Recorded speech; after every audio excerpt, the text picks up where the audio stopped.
Strategi pemerintah pusat tengah mempersiapkan beberapa pejabat orang asli Papua yang nantinya menduduki jabatan eselon 1 di pemerintahan daerah Provinsi Papua Selatan. Hal ini mendapat tanggapan dari tokoh pemuda Papua Selatan Simon Petrus Balaigase yang juga adalah Ketua KNP Merauke di Jayapura beberapa waktu lalu. Ketua KNP Merauke Simon Petrus Balaigase mengatakan persiapan daerah otonomi baru hari ini sudah ada beberapa pejabat yang disiapkan Jakarta yang adalah orang asli Papua yang nantinya menduduki jabatan eselon 1 di pemerintah daerah Provinsi Papua Selatan. Melihat dari jabatan yang disiapkan Jakarta dalam hal ini orang asli Papua yang sudah memenuhi syarat untuk menduduki jabatan Caretaker Gubernur Provinsi Papua Selatan.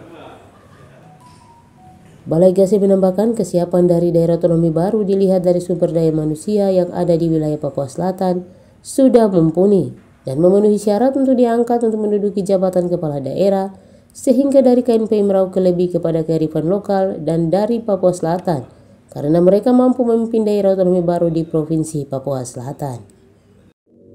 Para tokoh Papua Selatan seperti Nicholas Kondomo, Kepala Kejaksaan Tinggi Papua, Apollo Savanpo, Rektor Universitas Cendrawasih, Irjen Polisi Matius D. Fahiri, Kapolda Papua, dan Bertus Tambaib, Rektor Universitas Mosamos.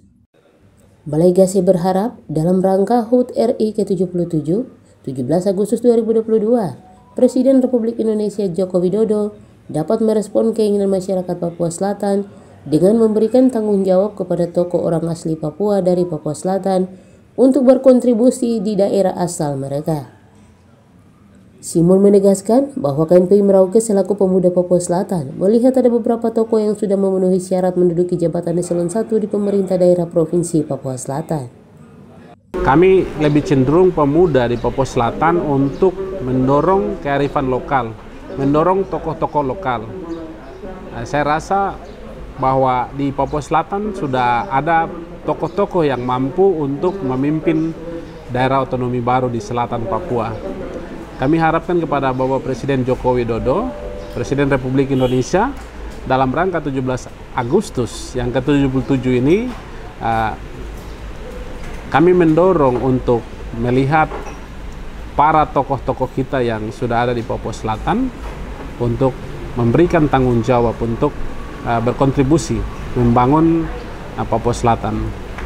DOP telah diberikan untuk orang asli Papua, DOP telah diberikan untuk orang Papua, di mana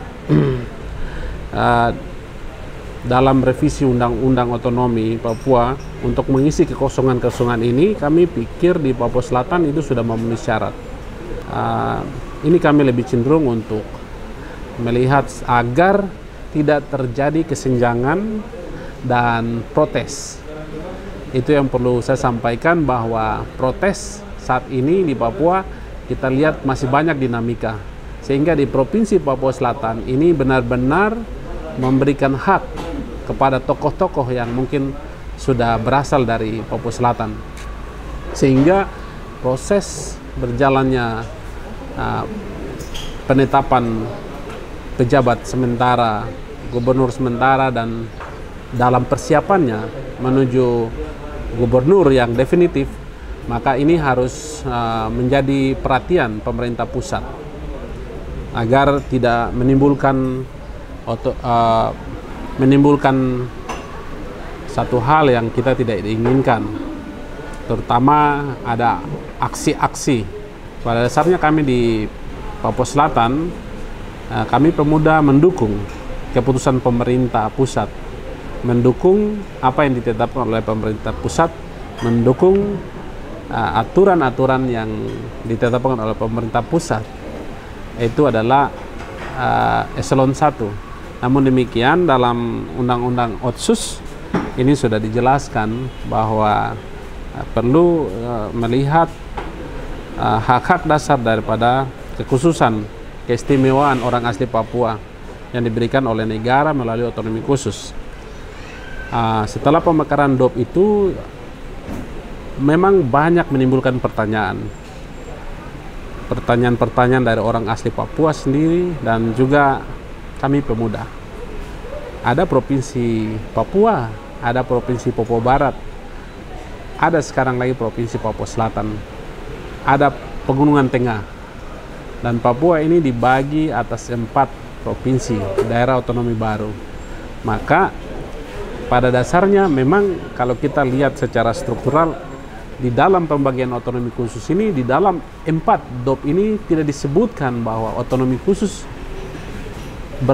untuk daerah-daerah baru ini itu belum melekat secara sesungguhnya, masih berada pada provinsi induk, Provinsi Papua sebelumnya.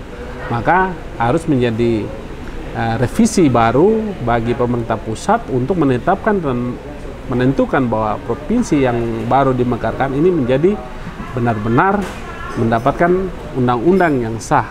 Ini yang diharapkan dari pemerintah pusat, sehingga tidak membuat banyak para tokoh dan orang Papua melihat hal ini tidak sewajarnya. Tapi kami sarankan sebagai tokoh pemuda untuk mendorong hal ini lebih baik lagi untuk diatur sesuai amanat Undang-Undang Otsus.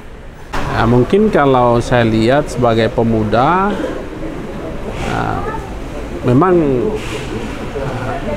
yang ditentukan oleh Jakarta adalah eselon 1. Ini juga akan menimbulkan protes dari para tokoh-tokoh yang ada di Papua, termasuk tokoh yang ada di Papua Selatan, yang mungkin kalau bisa diakomodir dalam Undang-Undang Otsus itu adalah hak-hak kearifan lokal, hak-hak orang asli Papua. Maka itu pemerintah pusat harus memikirkan hal itu, melihat hal itu. Di dalam DOP ini sudah ada orang-orang yang kompeten, yang mana saya sebutkan adalah mereka yang sudah menduduki posisi-posisi eselon 1. Maka itu yang kami setuju untuk bisa mendorong tokoh-tokoh Papua Selatan.